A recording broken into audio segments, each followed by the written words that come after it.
Programang ito ay rated SPG. Striktong patnubay at gabay ng magulang ang kailangan. Maaaring may masiselang tema, lengguwahe, karahasan, sexual, horror o droga na hindi angkop sa mga bata.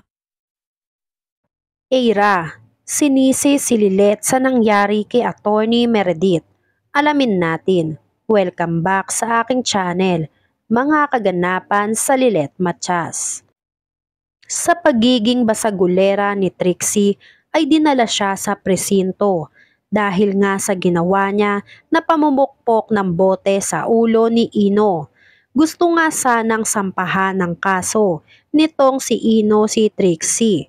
Ngunit ayaw naman ni CRD na palakihin pa ang gulo na nangyari sa kanila. Dahil malamang raw na kung magkaso si Ino laban kay Trixie ay paniguradong uungkatin lang ang rape case dati nitong si Ino. Kaya mas mabuti nga raw na manahimik na lang sila at ipagsawalang bahala nitong si Ino ang ginawa sa kanya ni Trixie. Maiiwan nga si Ino sa ospital habang inoobserbahan ang natamong sugat nito sa ulo. Natahi na rin nga ang ulo ni Ino, ngunit kailangan pa siyang obserbahan. Sang-ayon nga sana itong si Lorena na sampahan ng kaso si Trixie. Ngunit kalaunan ay naisip nito na tama nga si CRD na huwag nang ituloy ang pagkaso ni Ino. Sa kadahilanang uungkatin lang ng mga press ang tinatagong lihim ng pamilya De Leon na pilit nilang ibinaon sa limot.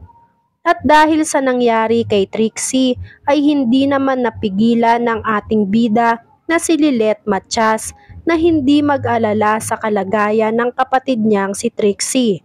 Kaya upang makabawi kay Trixie ay minabuti niya na tulungan si Trixie na mag-process ng papel nito para makaalis ng presinto.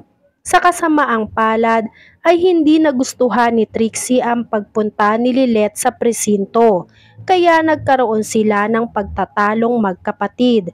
Ayaw nga ni Trixie na magkaroon pa ng utang na loob kay Lilet, kaya pinagtabuyan niya ng pilit si Lilet. Walang nagawa si Lilet, kundi ang sumama ang loob kay Trixie, dahil babawi na sana si Lilet kay Trixie. Ngunit ayaw naman ni Trixie, dahil hanggang ngayon ay sinisisi pa rin ni Trixie si Lilet kung bakit nasira ang pamilya nila. Dinamdam ni Lilet ang ginawa sa kanya ni Trixie. To the rescue naman ang mga kaibigan ni Lilet na si Bonnie at si Kurt. Mas maganda raw sana kung kasama sila ni Lilet na nagpunta sa presinto para sana nasaksihan nila kung paano labanan ni Lilet si Trixie. Sa bahay ng mga Matias, naiisip pa rin ni Tinang Ses si Lilet dahil hanggang ngayon ay hindi pa rin siya kinakausap at inuuwian nito at magbe-birthday na raw si Lilet kinabukasan.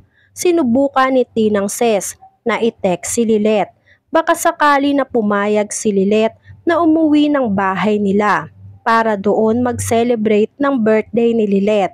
Miss na raw kasi ni Tinang Ses ang anak-anakan niya na si Lilet.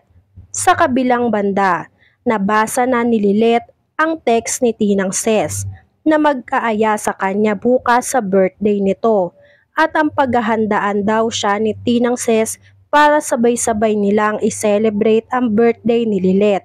Nalilito si Lilet kung oras na ba para patawarin si Tinang Ses dahil hanggang ngayon ay nagtatampo pa rin si Lilet sa Tinang Ses niya dahil sa pagtatago ni Tinang Ses ng katotohanan.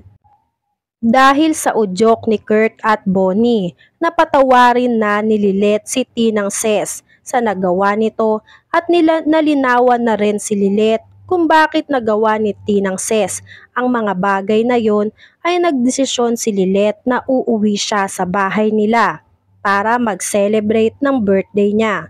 Ngunit hindi muna niya sasabihin kay Tinang Ses, sorpresahin na lang ni Lilet si Tinang Ses sa pag-uwi niya. Samantala, pinuntahan naman ni Lilet si Star sa ospital dahil sa biglaang pagtawag nito kay Lilet. Sinugod raw pala sa ospital ang anak ni Star at walang ibang mahinga ng tulong si Star kundi itong si Lilet. At alam ni Star na mapagkakatiwalaan niya si Lilet. Malala ang lagay ng anak ni Star.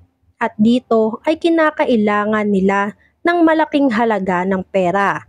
At yun nga ang wala itong ama ng anak ni Star. Nahihiya silang lumapit kay Star. Pero no choice na sila, alang-alang sa kaligtasan ng anak nila.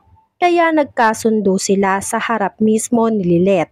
Sa Keystone, nag-uusap-usap si Kurt, Eira, Attorney Spanky at Attorney Meredith.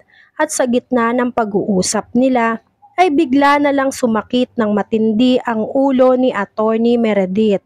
Baka sa mukha ni Attorney Meredith na sobrang sakit ng ulo na nararamdaman niya. Napansin ni Eira na tila nagbabago na ang mukha ni Attorney Meredith sa sobrang sakit ng ulo nito. Kaya napatayo agad si Attorney Spanky upang alalayan si Attorney Meredith. Nataranta rin at napatayo si Kurt nang makita ang lagay ni Attorney Meredith. Sinabi ni Attorney Spanky na sinusumpong ng anxiety si Attorney Meredith kaya siya nagkakaganon.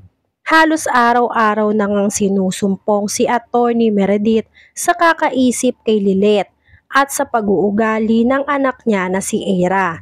Nataranta naman rin si Eira nang makita ang mati niya na si Attorney Meredith na bigla na lang nanghihina dahil sa tindi ng anxiety na pinagdadaanan nito.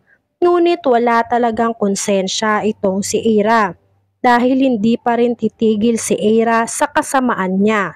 Kahit na nga ang mati niya ang nagsasuffer sa lahat ng ginagawa niya. Kinabukasan, excited na si Tinang Ses dahil ngayon na ang araw ng birthday ng anak-anakan niyang si Lilet. Kahit na nga wala pa man lang paramdam si Lilet, ay pinilit pa rin ni Tinang Ses na paghandaan ang birthday ni Lilet.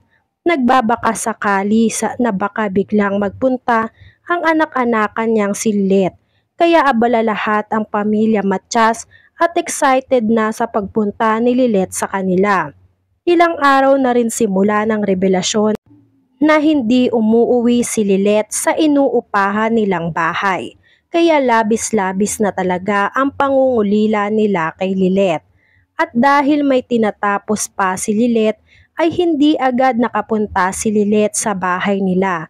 Buong akala ni Tinang Ses ay hindi na darating si Lilet, kaya pinauna na niyang kumain ang pamilya niya. Tutal naman raw ay mukhang hindi na darating si Lilet, kaya wag na lang nilang antayin.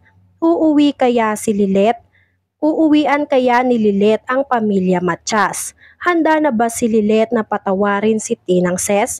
Yan nga ang mga kaganapan at mga dapat nating abangan dito sa Lilet Matias. Kung gusto nyo pa ng mga ganitong klaseng video, ay mag-subscribe at i-like itong video na to. Maraming salamat po.